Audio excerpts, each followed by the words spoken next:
Hello, this is the Commit564 here, and today I'm going to be showing you the Call of Duty Black Ops 2 Zombies Buried Mind games for Rictofen and Maxis Easter egg strategy. So you guys can basically earn the achievement / trophy by under round 10, because this achievement is so difficult, especially if you're trying to do Rictofen.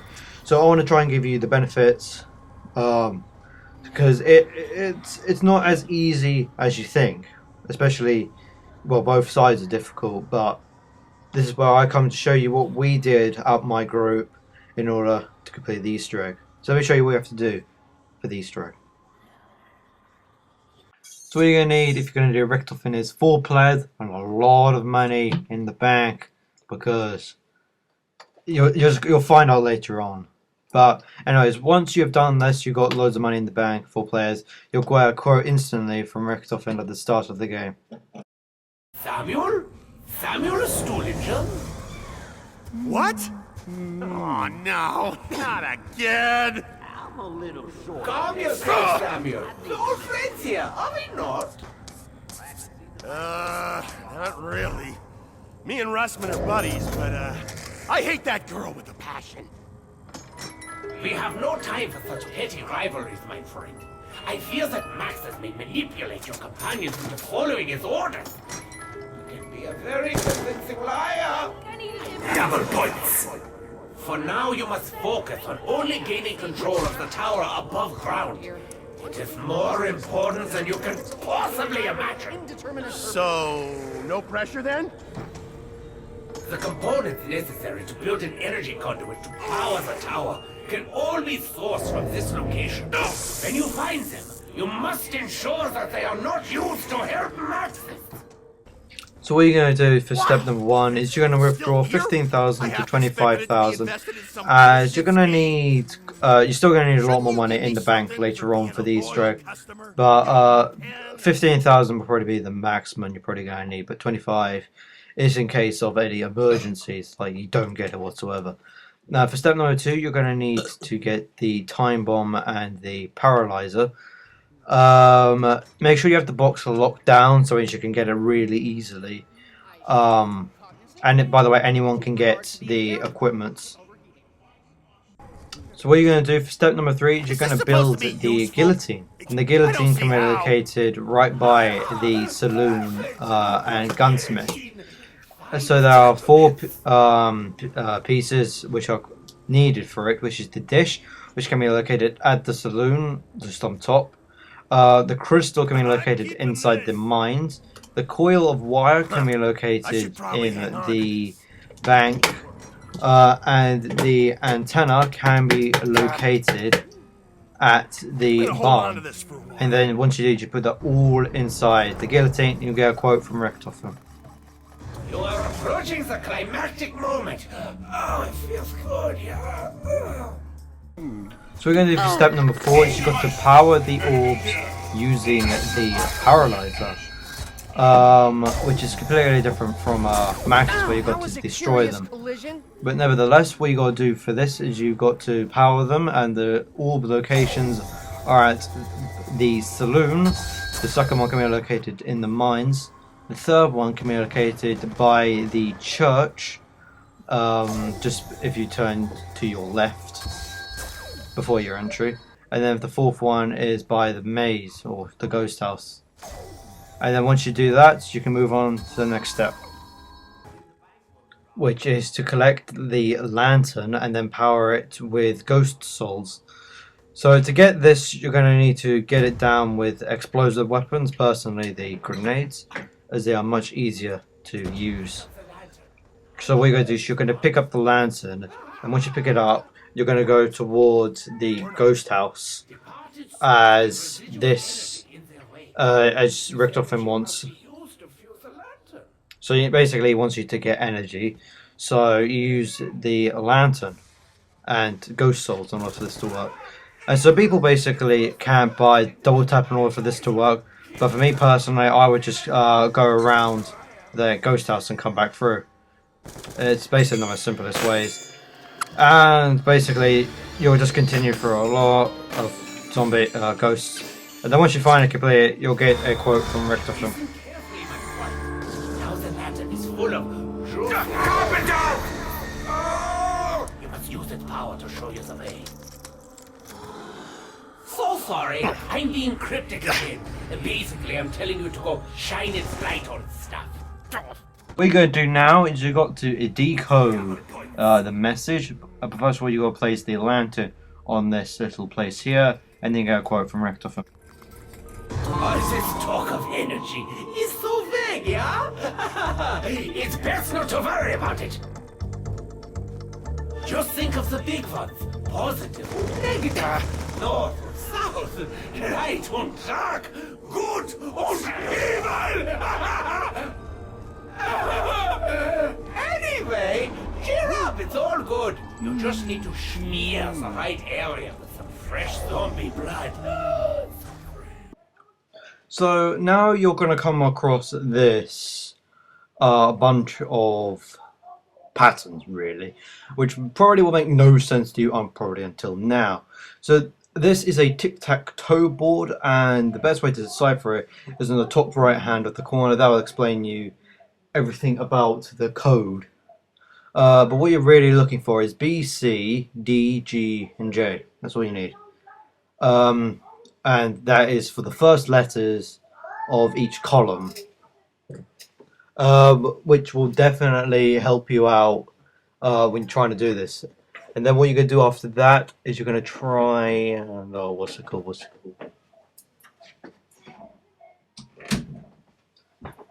Oh, that's it. You got to melee these signs, and now 5 signs. I'm only really looking for 3, really. You need to use either a Bowie knife or the Galva knuckles. I prefer the Bowie knife because it's cheaper. But once you melee these, this will activate the ball of light to spawn in. So what you're going to do now is you're going to follow the ball of light, and this light will go around the entire map once you've Galva knuckled all 3 signs. And it's really easy to find the light, because if the only way you can see it is through Vulture. And if you know the pattern of where it's going to go, then you'll be fine from there. I will say, however, you should have a player in the tunnels between the bank and the weapons, the chalk, as that might screw over some players, as it's not in the easy location. But anyways, once you do that, you're now going to go into step number 8, which is to kill 5 zombies. So what's going to happen here is the zombies are going to get powered by the ball of light, which means you'll have to kill them, and that will light up the part of the crystal. I will say, however, you'll have to do this during a new round, because you're probably, I'm guessing by your luck, you're probably going to leave 1 zombie and complete all these steps. But all you have to do is kill 5 zombies, and you get a quote from Rictofen, like so. Oh, I'm so exhausted after all that excitement. Do me a favor, will you? Be a pal and find the switch and turn it on. Okay, Samuel, I don't want you to get upset or worried, but it seems that somewhere along the way, we accidentally tore a teensy-weensy hole in the fabric of time and space. Like I said, it's nothing to worry about, but you need to cross your own timeline in order to put things right. Just detonate the time bomb near the guillotine, and everything will be hunky-dory. What you got to do now for step number 9 is to find the switch. Now I'm going to tell you where all the locations are, and those locations are by the guillotine, in front of the saloon, to the right of to the left of the gunsmith, by where all the navcar pieces are, to the in between the alley of the bank and the barn, in front of the jail cell, in front of the general store, just by the candy store, in front of the giant rock and the sign, just in front of the candy store, to inside the church, and just to the left of the church. Then you're going to go and place your time bomb on the guillotine. Have all your players crouch around it. False alarm. And once you do, you'll be sent through time into round infinity, like so.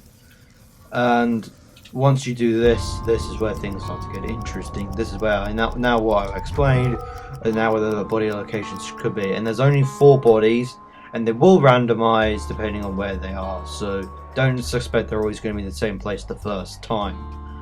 But I was extremely lucky to find the switch. You know,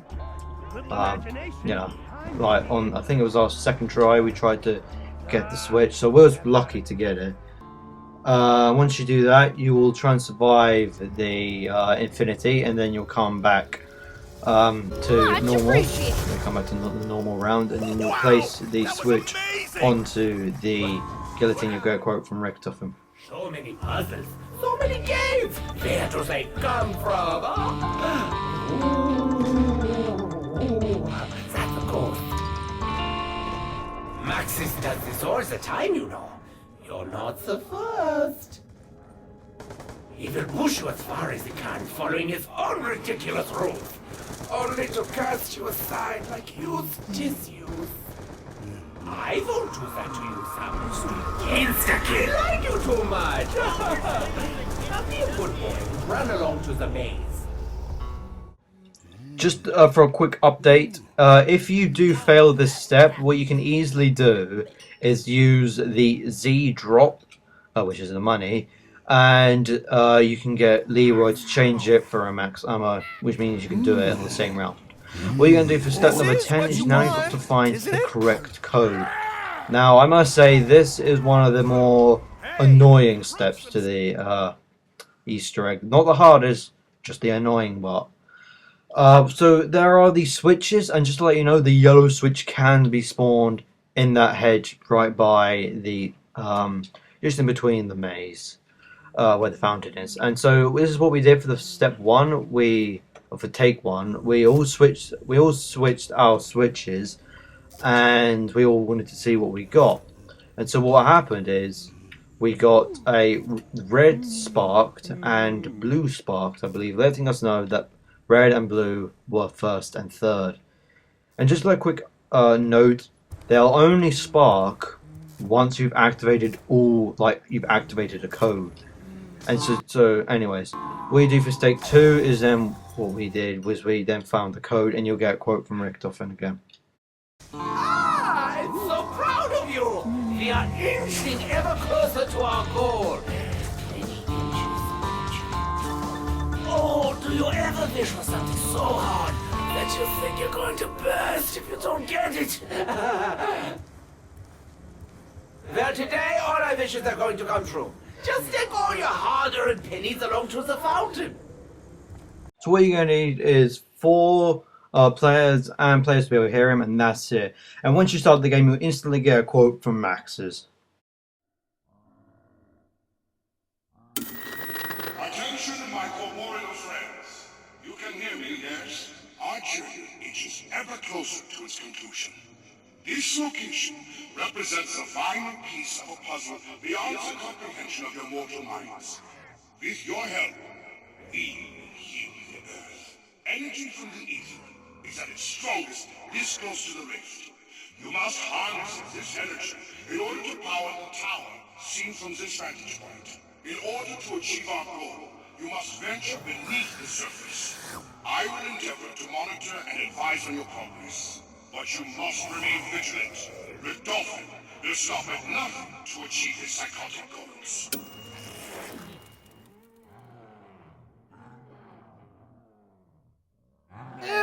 It's okay.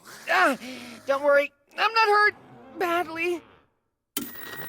My communications are more fractured below ground. It is essential that you find the parts needed to complete a structure capable of delivering power to the tower above ground. So what you're going to do is you're going to withdraw 15,000 to 25,000. I would personally withdraw 15,000, as you're not going to really need it to get the box as much. customer. You know, a pan. For step number 2, you got to build the gallows, and all the parts are located in the video, but the part that you need is the light bulbs, which can be located at the jail cell, the antenna, which can be located at the barn, the coil of wire, which can be located at the chalk locations, and the battery, which can be located at the church. And what you're going to do is you're going to bring all these pieces towards the gallows, which can be located just to the right of the courthouse. And once you do that, you can then move to the next step. For step number 3, you need to smash the orbs, and you need the turbine and the subsurface resonator for this. So basically, you go to the 4 orb locations and you put down your subsurface and your turbine with 2 different people, obviously. One person having the subsurface and the other person having the turbine. And what you'll do is you'll bring both your equipment to the orbs, and in which case the sand will smash the orbs completely. And then once you do that, you can then move on to the next step. For step number 4, you need to collect and fill the lantern with zombie souls killed by the giant. Now, the giant, there's 2 ways you can do this. One way is quicker than the other. The first way is to start a new round and use Leroy to just kill the zombies with the candy. This is what we did.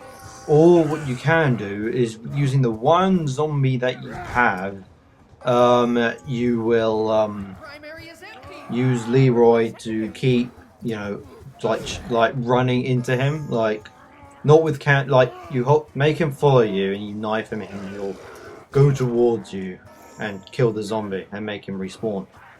But either way, that will work. And once you do that, your lantern will stop chinging and whatnot, which means you can move to the next step, which is to decode the message. Now, this might seem a bit of a shocker to you, but it is also required in Rictofen side. So basically, I'll just link you to that part of the video. So for step number 6, and I'm going to talk for a little bit more through this step, is you need to have you need to power the gallows, or the gallows, or however you want to pronounce it. But what you got to do first, before you do anything, you need to place a time bomb before you do anything. Before you even attempt to do this step, place a time bomb. Alright, so what you're going to do is you're going to knife all the 3 signs that you found in your code, and then you're going to start following the wisp. Now there's 4 players to each. Well, there's 4 players that are required for this step, and which are most needed. So the first player that you're going to need is the follower, and this follower will follow the wisp throughout the entire map. So basically, what you'll do is you'll follow the wisp through the jail cell, the barn, the through the tunnels of the barn, and to the gunsmith / saloon, and finally to the gallows.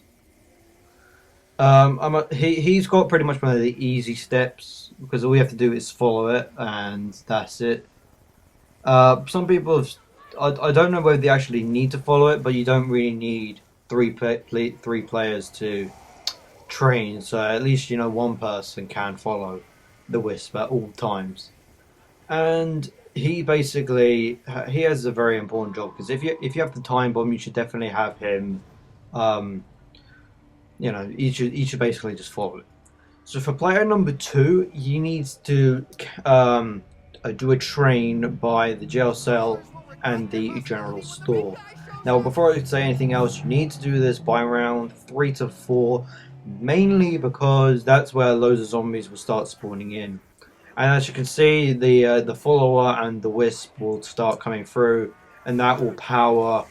That'll give the zombies power. This will give the wisp power as well. I must point out that if you don't if you give the wisp too little or too much power, it will disappear, meaning you have to restart the step again. But anyways, all you have to do is train the zombies, and once the follower is gone, then you can kill the zombies.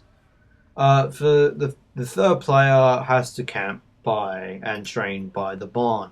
Now, what I've learned through experience of this is that not many zombies will spawn here.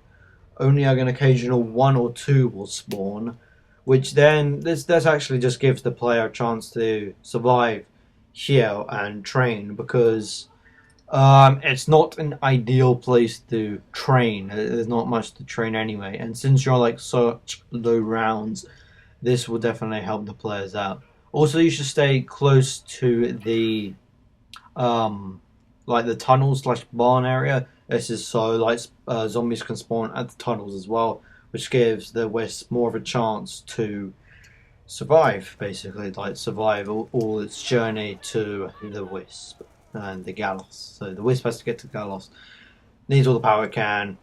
That's it. I'm pretty much screwed that up, but nevertheless.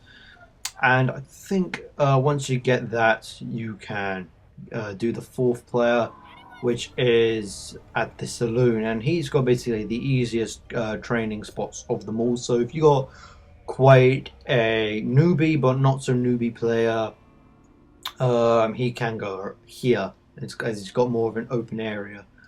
I will say this, like, you should have like players like dedicated on the levels go to this each section. So if you've got a totally noob player, he should be the follower. If you got like a newbie-ish player but good enough, he can train by the saloon. If you got a good player but not a great player, he should do the barn, and then the ultimate player will just train by the jail cell slash general store, and that's basically it. And don't do what this player did and revive the team while these zombies are coming towards it. It just doesn't work that way. But for step number 7 of this Easter egg, you've got to do it again. Hooray! You got to do it for number 2. So basically, you go back in time once the whisper gets to the Gallows, and you do it all over again. That's it, basically. I don't think you can put any more to that step, other than you need to redo it for the lols. Because, you know, Max says he's bored, he wants you to do more steps, so he wants you to do that specifically. There you go. And for step number 8, you need to find the bells order. Now, there are a total of 9 bells in the area, and each player has to go to a specific area. So there is the candy shop, the courthouse, the barn, and the ghost house. And the ghost house, he has a special job of naming like every single bell, because it's not, because whereas all the 3 players are going to be tapping all the bells, the 4th player is going to tell them which bell to hit in the order, and the order will change if you muck up. So basically, I'm just going to show you a basic structure of how this is going to work. So the first row is the candy, the second row is the barn, and the third row is the courthouse.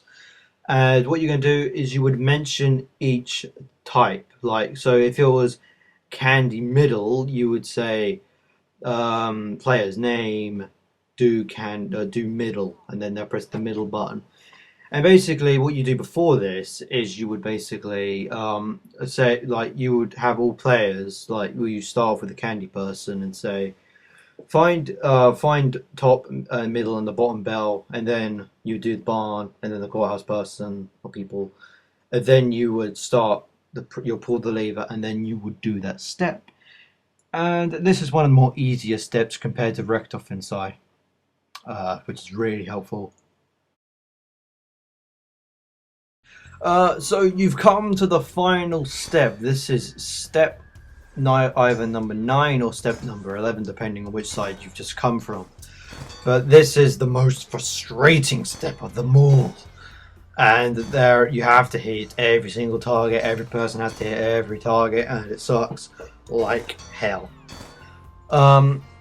Yeah, and I've got that out of my chest. Let's explain what you gotta do. There's like targets on each section, which is the ghost house, the I can't even think of it. It's the candy shop slash courthouse, the jail cells, and the saloon. And once you have to hit every single target, and you'll basically learn this through trial and error. And it was extremely difficult for us because it took us about half an hour to complete this step alone.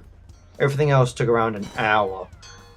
Well, like everything, all the steps from this step onwards, like before this, was 30 minutes, half an hour. And this step, this one individual step took half an hour, which is why it's such a pain. But once you have learnt the order of this, you'll be extremely happy, as you'll get 7 perks and a glowing tower, which I'll show you at the end. As you can see, I'm just showing you all the players shooting their targets, so you know what targets you're trying to hit and where they will spawn. What you need for this is like, you need communication. If you feel like someone is mucking up, you should definitely check them out, like see if they're doing right, and if so, let them know what they've done wrong, so that way when they do it again, they can learn from their mistakes, as we had multiple problems when we did this for our group. But nevertheless, we was able to finish it through half an hour of trial and error, thank God. But the easiest, like from the easiest to the hardest, for me personally, would be the candy shop, followed by the ghost house, then the barn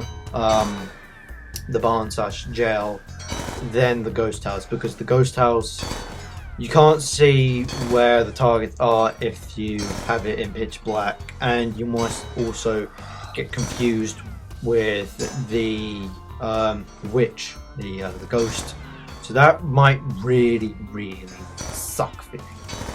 But nevertheless, when you do finish it, it is the most rewarding thing ever. You'll just be like a daisy.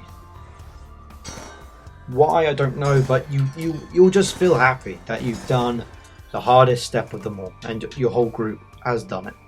I'm really not sure what that meant. And that's effect with an E as opposed to affect, as in affectation, something you... So this is the part of the video now where I would like to say my thank yous to everyone that helped me out doing both sides of the Easter egg. I had multiple people doing these Easter eggs. And yeah, also thank you for you guys for actually watching the strategy of the Easter eggs. As well from, it was from Die Rise, Transit, Mob of the Dead, and now we've come to Buried. So I would like to say thank you for watching this video, and I'll see you guys later. If you have any problems with this video in particular, leave a comment down below explaining what, and I'll get straight to you as soon as possible. Thank you and goodbye.